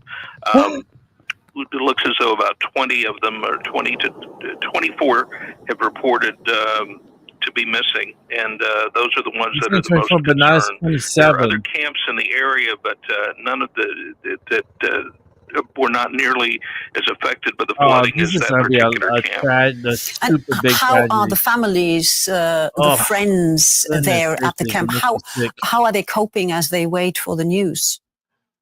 Well, one of the things that that has been set up in the area, and so far I only know of 2 locations, but there has been a Walmart and also a nearby elementary school designated as what they're calling a reunification center, and it's being broadcast that if you know somebody that you can't find, that is missing, you are directed to those locations, because that's where everyone is gathering to try to meet up with relatives, and that's those are the first 2 locations Those are that like the authorities have set up I don't know. to try to These kids are unify not people that alive. are missing friends or relatives. Oh, man. Now, in terms of trying to find those missing persons, the girls, No, they're dead. do we know anything about what triggered the flash flood so suddenly overnight? It's just heavy rain. Not to this extent. I was listening to your report over the phone before I came on, and it is true. There is a propensity for these kinds of floods in this area, but not this severe and not on this scale. There's no indication of why this one was so much worse, because the rise in the river was just incredibly fast, more than you could even imagine. That's sad. That's so sad. Jason A does great reporting, man. He puts together great news.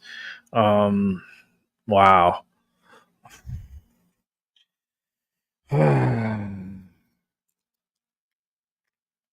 Those girls are dead.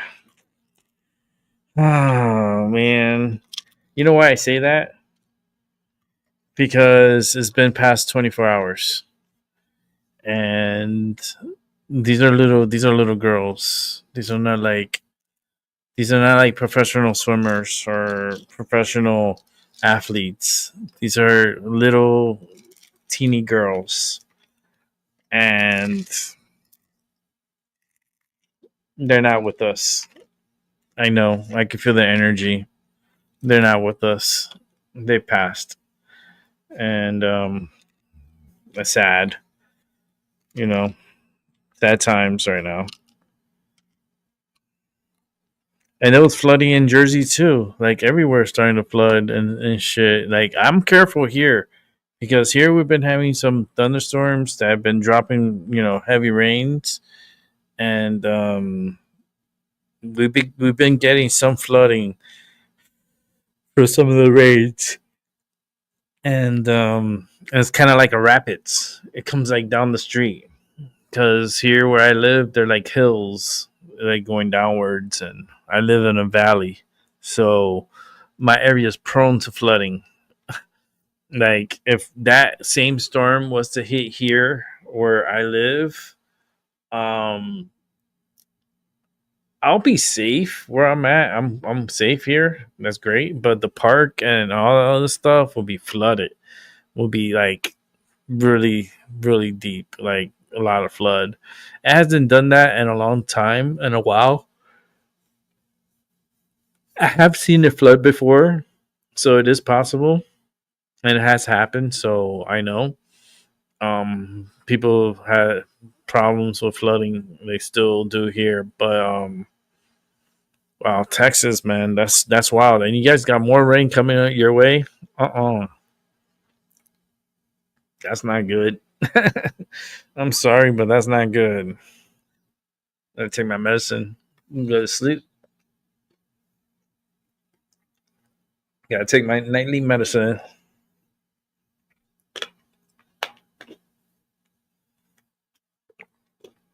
But damn, that flooding, man. I can't believe that. That was so tragic. So tragic. Let me see if there's other news on it.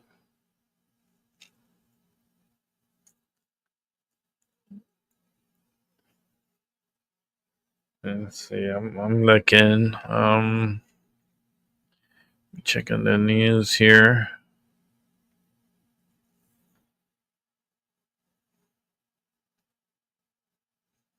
I guess there was some gun violence.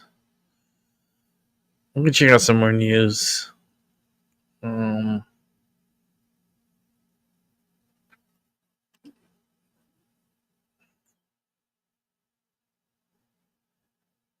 I do got some more news out of Texas that we could check out.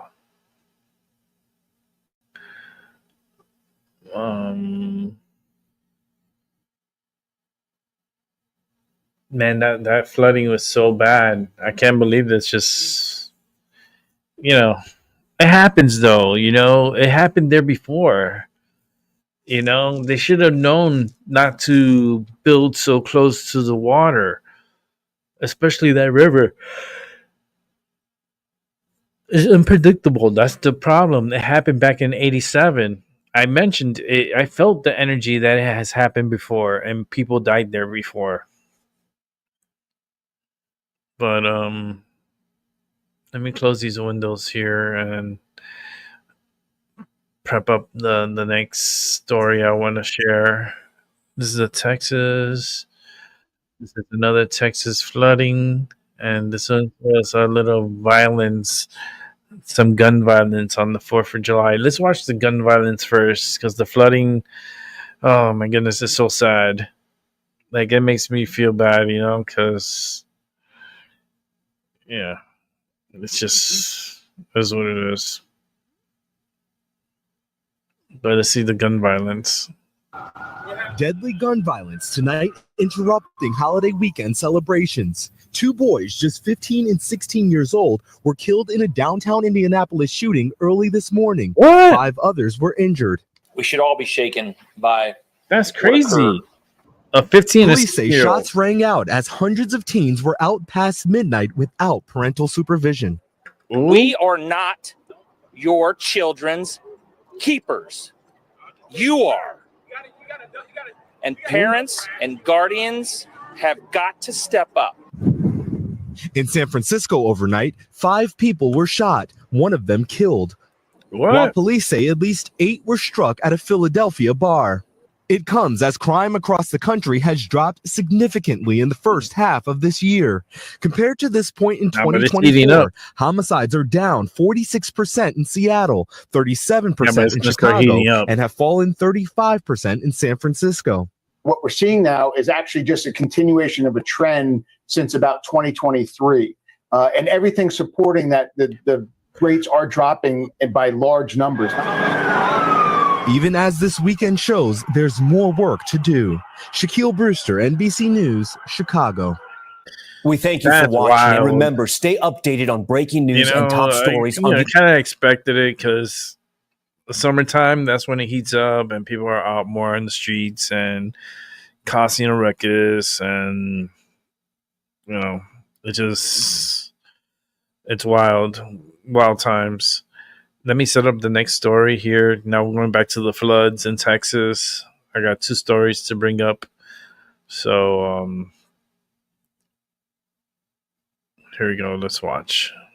Rita Catholic School here in Dallas confirms 2 of its students, 2 sisters, died in the flooding. Their grandparents, they're still missing. The school held a prayer vigil this afternoon. Rising 8th grader Blair Harbor and her sister, rising 6th grader Brooke Harbor, have been recovered. Those sisters were staying in a cabin along the Guadalupe River with their grandparents, 74-year-old Charlene Harbor and 76-year-old Mike Harbor. They're still missing. The girls' parents, RJ and Annie Harbor, this is going to were be in in the a different hundreds. cabin, and they survived. Annie is a teacher. There's hundreds of, school. there's hundred, St. more Rita than says 100 it people plans to dead. share more in the coming days on how it plans to support this family. Counselors and school administrators also attended. That right today's there's only vigil. 6 people. Highland Park United Methodist Remember those Church opened 50 its doors all day for people wishing to pray for the flood victims. Leaders there tell us several of the girls at Camp Mystic are members of their church and the Highland Park 50 RVs community. in one area, A prayer and they're vigil was all held earlier gone. this morning at Bradford Elementary in Highland Park. In one 2 area, students there were down at the Camp river. Mystic. The family of Lila Bonner confirms to Fox 4 she did not survive. Another student is still missing. Both had just finished the 2nd grade.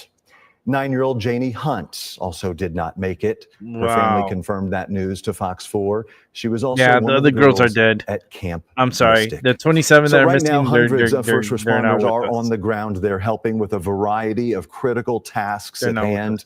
Organizations across DFW And are there's also over en route to 100 people Kerrville dead. with mobile Easily kitchens and over other 100. humanitarian aid. Fox 4's Peyton May joins me now in studio with how North Texans This are number's pitching gonna in to grow. help. Hey, Peyton. Yes, Casey, North Texans are immediately responding to the need. A crew of 17 Fort Worth firefighters are on their way to Kerrville, and trucks filled with thousands of meals are ready to feed masses of people devastated by the flooding. Operation Barbecue Relief is a volunteer-based organization of pitmasters and cooks who feed first responders and those displaced by disasters. They're ready for The hurricanes, group from too, Wiley is so they currently got- on they got a site in great Kerrville and passed out response team. 1,000 meals today. Another trailer is heading there now with equipment to cook about 2,000 to 3,000 meals a day. With so many lives lost and families still desperately looking for their missing children, organizers are trying to do anything they can to be there and support. Horrible. Oh my God. Give them a little bit of hope, to give them a little bit of comfort. We believe that barbecue can heal. Yeah, We barbecue can't does come heal. out, we can't rebuild your house, but we're pit masters, we're cooks.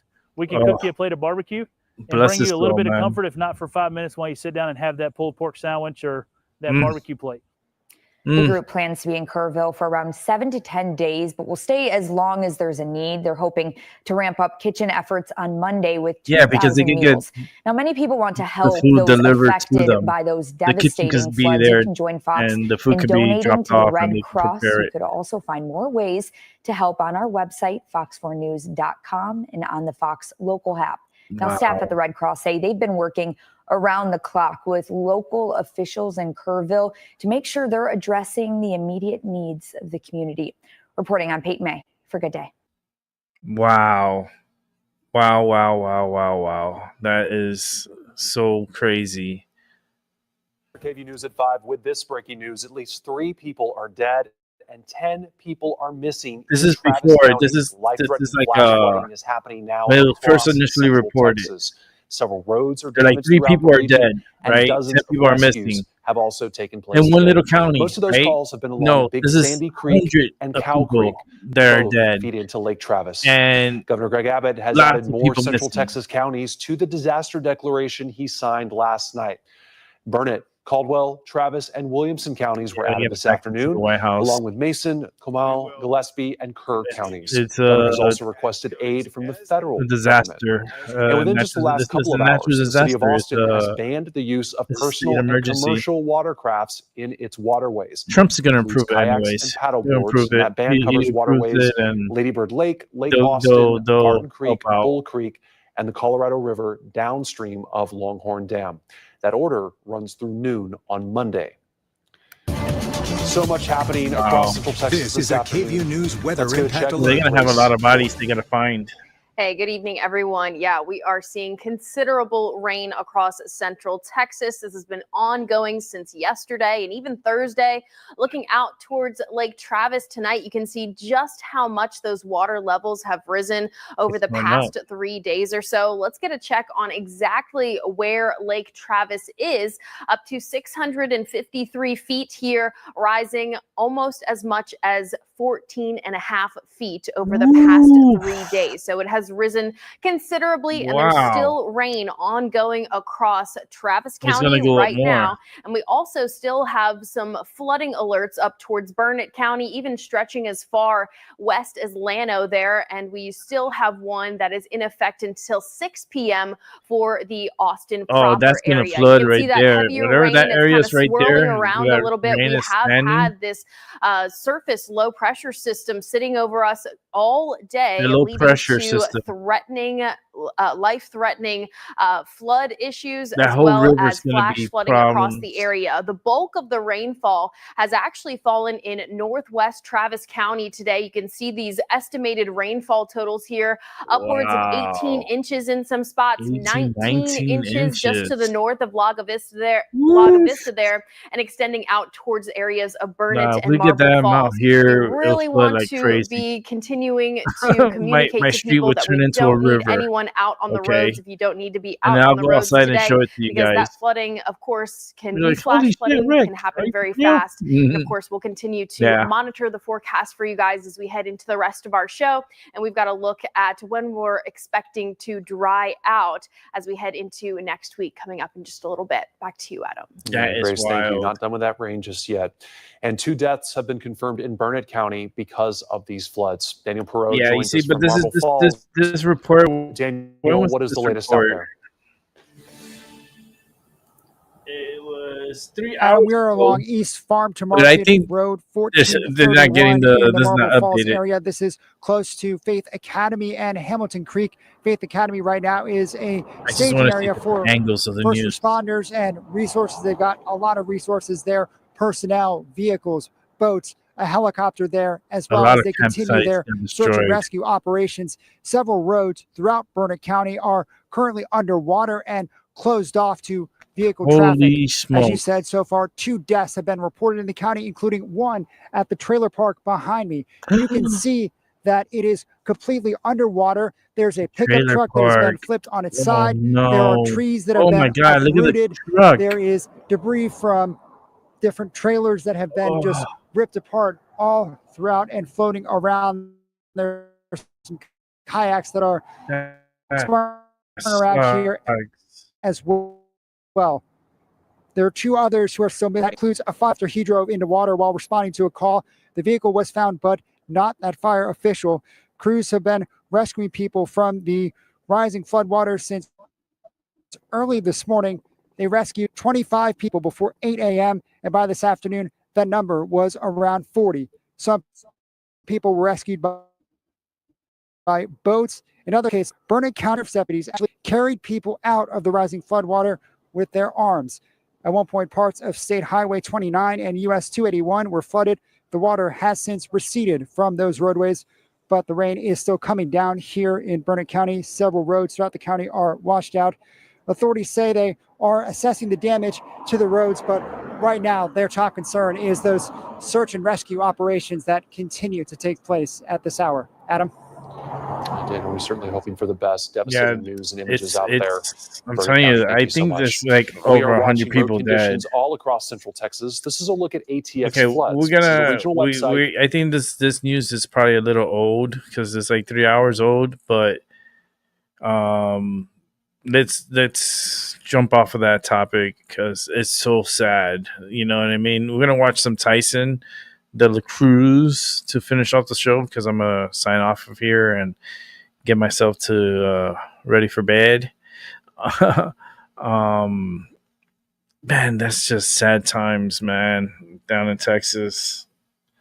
I feel for them because a lot of people died, man. Like innocent people that were there to celebrate the 4th of July, to have a good time, family time, you know? And a lot of families died together. You got to understand, we just heard from the news report that this one like RV park where they have a lot of campers there for the 4th of July weekend, all the vehicles, all the RVs and motorhomes that came through and they were there parked are all gone. Now you got to understand, these people didn't just come by themselves in RVs and park there. Like 50 RVs were parked there. No, they came with family. They came with pets. They came with cats, dogs, you name it. It was oh my God. Imagine the pets. Just thinking about the pets, all the dogs, all the cats, all of them, they're dead. The families, like 50 RVs. So you talk, let's say okay, even if you put 2 people per RV, that's 100 people. And that's just a fucking low estimate that I'm giving, right? Like the media is really downplaying this because they know this is a really big fucking event that a lot of fucking people died, like hundreds of people died. Okay. That one little RV park, like literally could be like hundreds of people, hundreds. Because if you were talking about families, right, they're getting together and so forth. Let's say a minimum of about 4 people, or like four per RV. I mean, I don't know, could be more in some other instance because people come and visit and stay over, and they didn't bring the RV, but they came in another car and they stayed in, they're staying there, or they're camping out there. They have they set up camp, they set up tents outside to sleep, and all these people got swept away.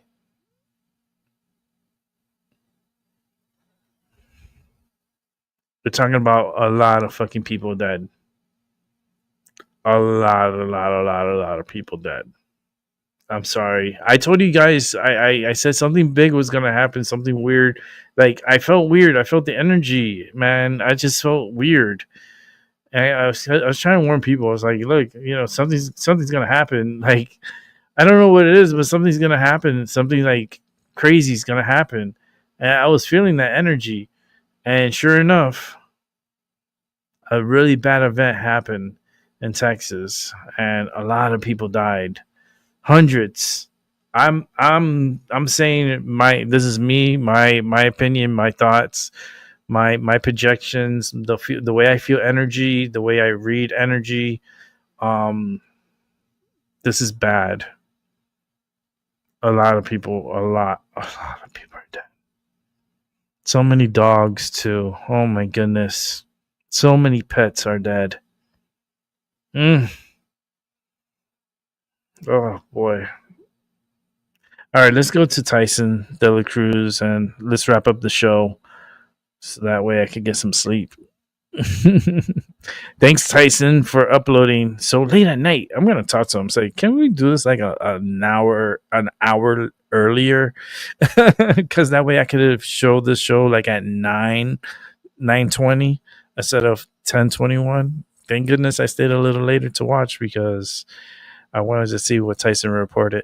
I'm trying to get to the bottom of a couple things. Karen Bass came out with a big press conference where she said, we're going to waive all permit fees for Pacific Palisades fire victims. But we've submitted plans and we found out that those permit fees were not waived. America, we just caught Governor Gavin Newsom and LA Mayor Karen Bass in a massive lie about wildfire recovery. They promised expedited permits and waived fees for fire victims. But a contractor just walked into the city's LA One-Stop Rebuilding Center with cameras rolling and exposed the truth. Building permits are not being issued. Fees are not being waived. And they can't even tell victims how long it's going to take to get approval. Meanwhile, fire victims are running out of money trying to rebuild while fighting insurance companies that are lowballing them hundreds of thousands of dollars.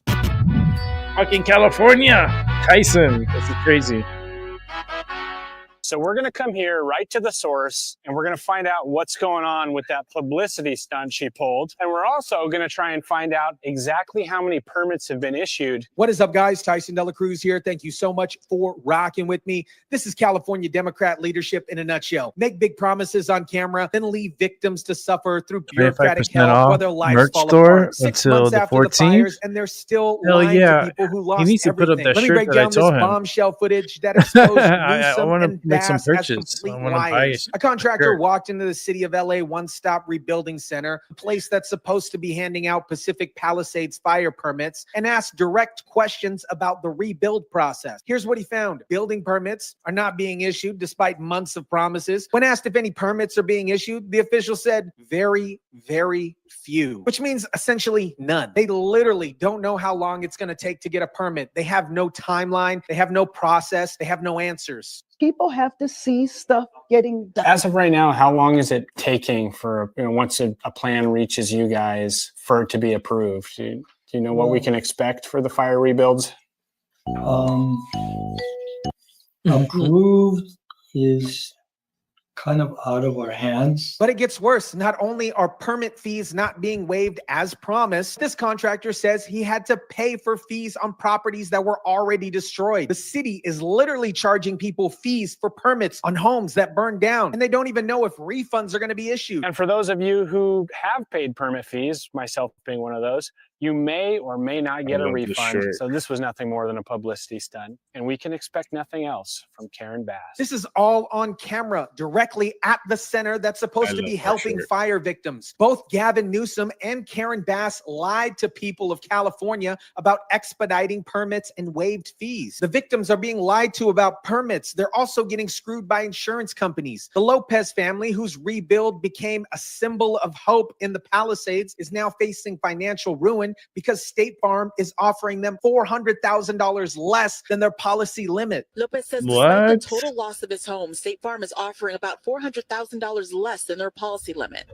You pay your bills for years and years. Even said that I'd rather pay a little bit more to have a better coverage than to be left out like this. Think about that. This family paid their insurance premium for years, specifically chose higher coverage to avoid this exact situation. And State Farm is still trying to cheat them out of $400,000. Lopez said, you pay your bills for years and years. He even said, I'd rather pay a little bit more to have a little bit better coverage than to be left out like this. The Lopez family moved forward with their rebuild using their own money because they believed the insurance company would follow through. Now they're 75% 95% done with construction and running out of money while State Farm plays games with their claims. But is this going to hurt our family? This is what happens when you trust California promises and insurance company guarantees. Now California is pretending to care by launching an investigation into State Farm's handling of fire claims. The California Department of Insurance says they've collected over 400 firsthand accounts of systematic delays and denials and underpayments by State Farm. Thursday, the California Department of Insurance Yeah, and what did they do with the money, State Farm? State Farm's handling of the Eaton and Palisades fire claims. The state will do With a all the money you conduct collect, what do you examination do in with that response to money? customer complaints. We have collected over 400 firsthand accounts of systemic delays and denials and underpayments by State Farm. But here's the kicker. This investigation will take several months, according to California Insurance Commission. Several months. People are running out of money now. But California's solution is a month-long investigation that won't help anybody rebuild their home. Joy Chin from the Eaton Fire Survivor Network is pushing for the state to expedite investigation and release findings quickly. She wants confirmation that State Farm has paid all that it owes before the commissioner considers any further rate hikes. Meanwhile, State Farm issued a typical corporate non-statement saying a fair review will find thousands of State Farm customers are being helped. And they are actively working with each customer. That's corporate speak for we're doing nothing wrong while we screw over fire victims. 6 months after the fires, only about 1,000 rebuilding permit applications have been filed across all Los Angeles. That is absolutely pathetic considering over 16,000 structures were destroyed. The bureaucratic nightmare is so bad that most people haven't even bothered trying to navigate the system. Los Angeles is still slowly rebuilding 6 months after the deadly wildfire burned through there.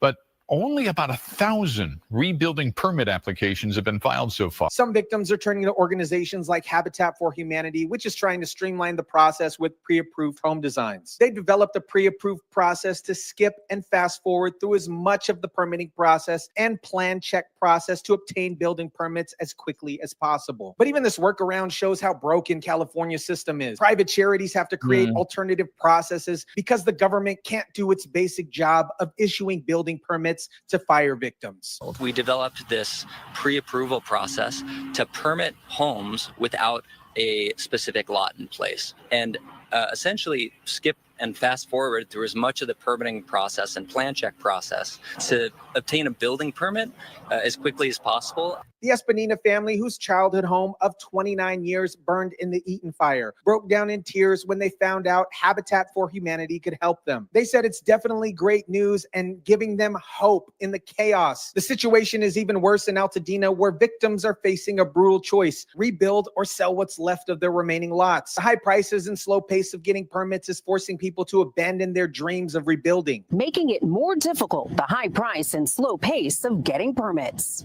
Charles Bryan, who lived on his Altadena land for 23 years, described the process as cumbersome. And despite being in this emergency, these permits and plan checks should be eliminated, but the county has not done that. Altadena fire victims want the county to waive fees, just like the city of Los Angeles supposedly did to the Palisade victims. But as we've seen, even LA's fees waivers are lies. They're still charging people for permits on destroyed properties. Altadena fire victims want the county to waive fees, just like the city of Los Angeles did for homeowners in the Palisades fire zone. But getting a permit has been slow.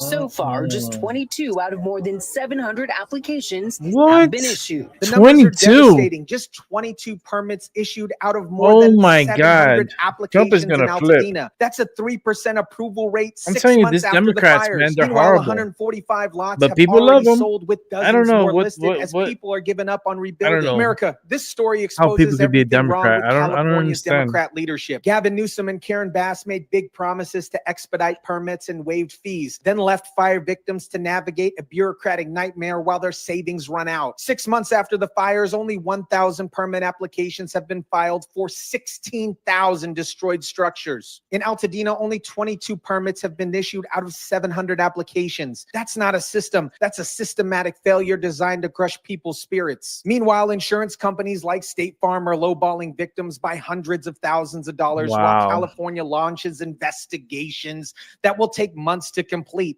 The Lopez family is 75% done with their rebuild and running out of money because they trusted the system. The contractor who exposed the permit lies at One Stop Rebuilding Center did more journalism in 5 minutes than California's media has done in 6 months. Building permits aren't being issued, fees aren't being waived, and officials have no idea when anything is going to get approved. This is what happens when you elect Democrats who care more about virtue signaling than actually helping people. They hold press conferences promising the world, then leave victims out to suffer through bureaucratic hell while their lives fall apart. I'll keep exposing California's lies while fire victims continue to fight for basic government services that they were promised. And remember, this is what Democrat governance looks like when the camera stops rolling. Let me know what you guys think about this. Drop it down in the comments section down below. Smash the like button if you kindly would. Share, subscribe, and as always, guys, I'll catch you on the next one. Thank you, Tyson. That way I don't have to say it. I always tell him that. Because I know Tyson. He's a friend of mine. And I tell him, look, thank you for saying that at the end of your presentation, because I don't even say it on mine. So I say, Tyson, thanks for saying it, because people could listen to you and they could like and subscribe and all that good stuff and leave a comment. But California, like, you gotta wake up. Like, who's running California? Only 22 permits out of 700, and only 22. And there's like others, like there's so much. Oh my God. This is what you get when you put an incompetent person in charge, and especially a Democrat that gaslights the hell out of everybody. And I don't understand how these individuals win elections and make it into these positions of power. Like, who votes for these clowns? Who votes for these stupid people? Like, are you kidding me? Right? Has the Democrats, like, people, like, what brainwashed them? You know, 'cause I think my circus is fucked. Okay, because I got hit pretty hard over the head and broke my neck and spine, but you know, it's just a TBI, traumatic brain injury. But you know, I'm still alive and I'm still here and I'm still doing a show, so it's pretty unique. But what the fuck, Gavin Newsom? And then State Farm, like, okay, if all these people are paying their mortgages every month, right? And it makes you question what the fuck they're doing with all the money that they're getting, you know, because they offered these policies with a certain amount, like minimum, that you can receive, and they're undercutting the fees that they're undercutting the policies and not giving the amount that they should be receiving to rebuild. Like, that's a breach of contract. That they could be sued for that. I truly believe you could be like, State Farm is gonna be fucked. Oh man, whoever has State Farm for insurance, good luck. Good luck. Change it if you can. Get the fuck out of State Farm. Get out of them. Like, get out of that company. Not a good company, and you're guaranteed to get screwed. So just beat them to the punch and just change policy if you can. Get out of State Farm. It's just not good. Okay, pure example. You know, it only takes one example to discourage. But that fire was horrible, and a lot of people died, and they still don't know like a full count of how many people died, because there was a lot of homeless people too, and a lot of people around and shit, and a lot of animals died too. And I feel bad for animals, you know. I feel bad for dogs and cats, and you know, all the life, you know. But those floods are those voices that I hear screams. Like I hear the screams in my head of all these individuals that just got swept away and they're dead. And we're talking about hundreds. You can't change my mind on that. You can't undercut. You can't just tell me, oh yeah, just only 43 dead. Like when they first started, they were like, yeah, only 3 dead and 10 missing. We're talking about, this is 4th of July weekend. These RVs are full of people. They're full of family members. They're like grandma, grandpa, mom, dad, the kids, the dog, like 2 dogs in most cases, and their pet cat. And they're there for the 4th of July weekend, and they've been swept away, and nobody knows if like they don't have a count of who's truly missing because they don't know truly who was there. There's a lot of people that come from out of state, come from other counties throughout Texas, and they go to that location and they stay there. The only person that would know is if they have like the registration of when you go to these RVs parks, they have to register and so forth. They would know by that list who was there at the campsite, right? But I'm not sure if they have a list of the visitors that stays or be with the family or having family time. Because people they travel like in bunches, especially for July, and if they're doing a camping and they're doing a camp out and they want to bring all the grandkids and all the family comes over. Mm-hmm. Mm-mm-mm. It's a bad thought. It's just not good. But I want to wish everyone a great weekend because we gotta stay positive and move forward. It's gonna get sadder. That news is gonna get sadder. I guarantee you. I know it. It's gonna be sad times over there in Texas, and so many people died, man. And I knew something was gonna happen. I felt that energy. I just didn't know. It could have been a natural disaster. It could have been something. Something was gonna happen, and I felt that energy, man. And it surely happened, and a lot of people died. A lot of people died. A lot of kids, man. Oh my god. So many kids. So many families, moms and dads and grandparents died. Just makes you think, how life is so precious. You're here, one moment, the next you could be gone overnight. A lot of these people were sleeping, and a lot of people were just like stuck. They couldn't get out. They looked outside and there was just a lot of water everywhere. So they decided to stay in the RVs, and all the RVs got swept away. Now, these RVs got to go through all these bridges and all this, like these RVs get shredded. And I believe there's a lot of people dead. Lots of people dead. Well, if I come on tomorrow, I'll report on it. Just think about it and pray for them, but I can feel their energy. There's a lot of people. There's a lot of people that you feel it in my head. It's just like.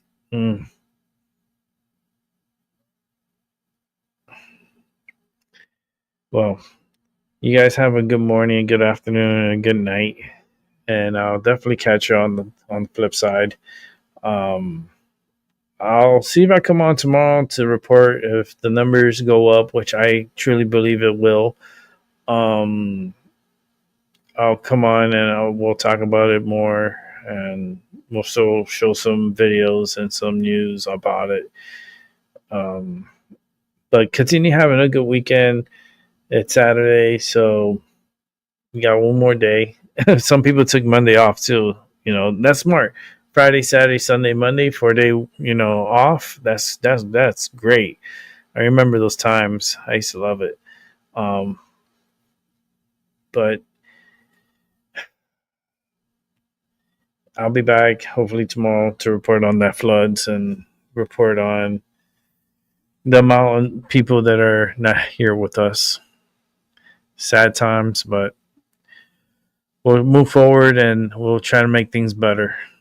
With that said, peace out. I'll see y'all later.